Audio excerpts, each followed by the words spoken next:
तुम्हाला तुमच्या computer skills upgrade करायच्या आहे? दिशा कम्प्युटर इन्स्टिट्यूट घेऊन आले आहेत महा डिस्काउंट ऑफर। आता कोणताही कोर्स करा फक्त 1800 रुपयांमध्ये। असं आहे ना की जिल्ह्यामध्ये येवल्यामध्ये अवेळी पाऊस जो प्रचंड पडलेला आहे, निफाडमध्ये वगैरे सगळीकडेच, त्यामुळे फार मोठं नुकसान झालेलं आहे। आता द्राक्षाचे जे उत्पादक आहेत शेतकरी, त्यांचं नुकसान झालं, मोठं नुकसान आहे, त्यांच्या मनाने ते सुद्धा मोठं आहे। पण त्याचबरोबर जे गरीब कांदा पिकवणारे शेतकरी आहेत, त्या कांद्याचं सुद्धा मी पाहिलं, जसं पाण्याच्या ओघात ओहाळामध्ये जे वाहून गेले कांदे, तर त्या गरीब शेतकऱ्यांचं कांद्याचं सुद्धा त्या मनाने तेवढंच नुकसान त्यांना जाणवतं। आणि हा जो पाऊस तुम्हाला दिसतो आहे, हा संपूर्ण महाराष्ट्रामध्ये वेगवेगळ्या ठिकाणी होतो आहे। त्यामुळे मी तर अगोदर तिथे कलेक्टर कचेरींना सांगितलेलं आहे, कलेक्टरना, की तुम्ही पंचनामे बनवायला सुरुवात करा। कारण सरकार तर, आणि सरकारला सांगणार अर्थात आम्ही, किंवा काहीतरी तुम्हाला मदत करावीच लागेल। असं शेतकऱ्यांना वाऱ्यावर काही सोडता येणार नाही, तो निर्णय होणारच, करावंच लागेल। त्याचं प्रेशर जे आहे, आणि हे जे मुख्यमंत्री आहेत किंवा उपमुख्यमंत्री आहेत किंवा सगळे मंत्री आहेत, त्यांना कल्पना आहे या महाराष्ट्रामध्ये हे सगळं काय चाललं। आजसुद्धा उपमुख्यमंत्री अजितदादा जे आहेत ते नाशिक जिल्ह्यात आहे, तर लोक त्यांना भेटणारच। त्यामुळे काहीतरी करावं लागेल, तो निर्णय होईलच, पतमंत्रिमंडळात निर्णय होईल। तोपर्यंत प्रशासकीय यंत्रणा हल्ली पाहिजे आणि त्याने ताबडतोब याचे पंचनामे केले पाहिजे। कारण 8 दिवसांनी पंचनामे करायला गेल्यानंतर तिथं काही सापडणार नाही आणि तुम्ही म्हणणार काहीच नुकसान झालं नाही, असं होता कामा नये। ताबडतोब पंचनामे व्हायला पाहिजे। मी आमच्या MSCBच्या लोकांना सुद्धा काल सांगितलं की तुम्ही तुमच्या खालच्या लोकांना सांगा की सगळीकडे चक्कर मारा, कुठे MSCBची खांब कोसळणार, हवा बिवा खूप होती, त्यामुळे त्या ठिकाणी सुद्धा ताबडतोब कारवाई झाली पाहिजे। तर अशा रीतीनं जे आहे, आम्ही निश्चितपणे त्या संदर्भामध्ये शासनाकडे मदतीसाठी मागणी करणार आहोत। त्यांचं म्हणणं हे बरोबर आहे, कारण ज्यावेळा हा PMLA ॲक्ट, खरं म्हणजे हा PMLA ॲक्ट आला कधी, तर 2002मध्ये ज्यावेळेला अमेरिकेवर हल्ला झाला दहशतवाद्यांचा, आणि त्याच्यानंतर या दहशतवाद्यांचे पैसे वगैरे असतात बँकेमध्ये, ते गोठवले गेले पाहिजेत, त्यांना लवकर जामीन मिळता कामा नये, त्यांना सक्त जे आहे कारवाई त्यांच्यावर कडक झाली पाहिजे। म्हणून मग संपूर्ण जगामध्ये या संदर्भामध्ये वेगवेगळे कायदे करण्यात आले। असा कायदा आपला 2002ला आपलासुद्धा करण्यात आला। त्याच्यामध्ये जे आहे हे नार्कोटिक्स, म्हणजे काय ते तुमचं ते पावडर, नशा करणारे पदार्थ असणार ते, आणि दहशतवादी, त्यांना एक कायदा होता, तो A होता। आणि जे असे भ्रष्टाचारी किंवा काही इतर जे काही खरे खोटे चांगले जे वाईट काय जे काही दुसरे काही आरोप होते, त्यांच्यासाठी होता B, कायदा एकच, पण A आणि B।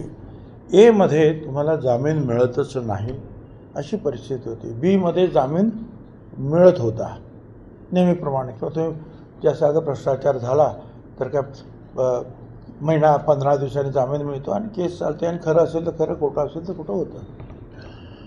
त्याला चिदंबरमने 2013मध्ये ही अमेंडमेंट त्या कायद्याला आणली, आणि त्यामुळे हे A आणि B एकच झाले। मग A मध्ये जसं तुम्हाला जामीन नाही, तसं B मध्ये सुद्धा आता जामीन नाही।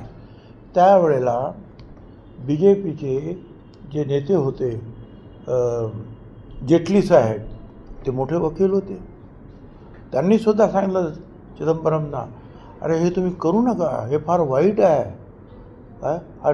हे इस ड्रॅकोनियन ॲक्ट। पवार साहेबांनी पण सांगितलं त्यांना समजून, म्हणजे चिदंबरम ऐकलेच नाहीत, आणि त्याने ते केलं। आणि त्याचा खरं म्हणजे त्याचा पहिला फटका तर म्हणजे मलाच बसला आणि 2.5 वर्ष माझी गेली तिकडे तुरुंगामध्ये. आणि नंतर आपण पाहिलं की आता एक एक केसमध्ये जे आहे काही नाही म्हणून सुटतोय आपण. पण आयुष्यातले 2.5 वर्ष आणि किती त्रास, मानसिक त्रास हा सगळा झाला ना.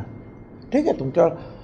आता त्याच्यानंतर मग चिदंबरमचा मुलगा कार्तिक त्याच्यावर आलं, त्याच्यानंतर स्वतः चिदंबरमवर आलं. मग चिदंबरम ह्या भिंतीवरून त्या दारावरून उड्या मारते आणि त्या दारावरून तिकडं पाठीमागे उड्या मारते आणि पळतोय. हे सगळं आम्ही पाहिलं. मी स्वतःला असंच काही जणू काय आता आपण करतो पहा योग्याने आता आपणच राहणार आहोत इथे. अरे तुम्ही जे करता ना, मोठे तुम्ही वकील स्वतःला समजता, तर भविष्यामध्ये त्याचा उपयोग किती, दुरुपयोग किती याचा विचार करूनच कायदे करायला पाहिजे. पण त्यावेळेला डोळ्यावर त्यांच्या वेगळीच झाक आली होती आणि त्याचा भोग त्यांना भोगावा लागला आणि त्याच्यानंतर अनेकांना तो भोगावा लागला. आता त्याच्यामध्ये BJPचा दोष नाही. BJPने तर सांगितलं ते तुम्ही करू नका म्हणून. आता हा जो ज्याला काय इंग्लिशमध्ये एम्बार्गो म्हणतात, जामीन मिळण्यावर आडकाठी, ती बसवली कोणी? ती बसवली चिदंबरम. जामीन मिळाला असं 15 दिवसामध्ये कुणा काय वाटलं. अनेकांना जर मारामारी होतात, काय होतात, जामीन मिळतो, केस चालते, खरं असेल तर त्यांना सजा होते, नसेल तर सुटतात. पण सगळ्यामध्ये बोट कशावर लोक ठेवतात की वर्ष, 2 वर्ष, 4 वर्ष, 5 जामीनच मिळत नाहीत. आणि हा कायदा बदलण्याचं पाप चिदंबरमने केलेलं आहे. न्यायव्यवस्था आदर्श असायला हवी. ठीक आहे, आता ते नेते आहेत, खासदार आहेत, त्यांनी ते करावं ना. तिकडे मागणी करावी ना सगळ्यांनी. या ठिकाणी उद्धव ठाकरे कोंडाच आहे, परंतु त्यात पारदर्शकता हवी. ठीक आहे, ते त्यांचं मत ते मांडतायत आणि ही काय आज मांडत नाहीत. आज कित्येक वर्ष, मागची 10-15 वर्ष झाली याची मागणी लोक करतायत. आपण हेही आपण पाहिलं की काही ठिकाणी मग काँग्रेस का निवडून येते. आली ना काँग्रेस निवडून काही ठिकाणी. आणि मग तसंच जे असेल तर माझं स्वतःचं आपल्याला विचारणं आहे, मग माझं मताधिक्य कमी का झालं? सगळ्यांचं मताधिक्य OBC आणि लाडकी बहीणमुळे 50-50 हजारानं वाढलं काय, आणि माझं मात्र 30 हजाराने कमी कसं झालं? ते नको आहे ना. मग माझं पण असंच वाढायला पाहिजे ना. मग जर त्याच्यामध्ये काही गडबड असेल त्या EVMमध्ये, हा माझा मुद्दा आहे. करा म्हणून आनंद आहे. सगळ्यांनी मिळून तो आहे स्वर्ग केला पाहिजे, सगळ्यांनी मिळून. आपल्याला वाटतं असं आहे ना की लांब कुठे गेलं असेल, त्यांना काय मध्ये जेवणाची वेळ असेल तर त्यांना काहीतरी आणून त्या गाडीतच खायला दिलं पाहिजे. म्हणजे आता उपाशी तर ठेवता येणार नाही काही त्यालासुद्धा, असं माझं मत आहे. काय मी काय त्याचा पाठिंबा देतो, परंतु पार्टी करणं, काय तिकडे जाऊन बसणं त्या ढाब्यावर वगैरे, ते अनुज्ञेय नाही. ठीक आहे ना, काही बाहेरून काय 1-2 फ्रूट्स आणून द्या, तुम्ही हे घ्या, पोचू लवकर मग तिकडे जेव्हा, असं करून त्यांना ठेवायला पाहिजे होतं. पण ह्या अशा गोष्टी अनेक वेळा होतात आणि झालेल्या आहेत. आणि त्यामुळे मग साहजिक आहे पोलिसांची बदनामी होते, म्हणून तर त्यांना ताबडतोब सस्पेंडसुद्धा केलं ना. साहेब तर खासदार झाले ना. नाही, पोलीस इन्स्पेक्टर मुंबईतले सचिन वाजे. हां सचिन वाजे पोलीस ऑफिसर.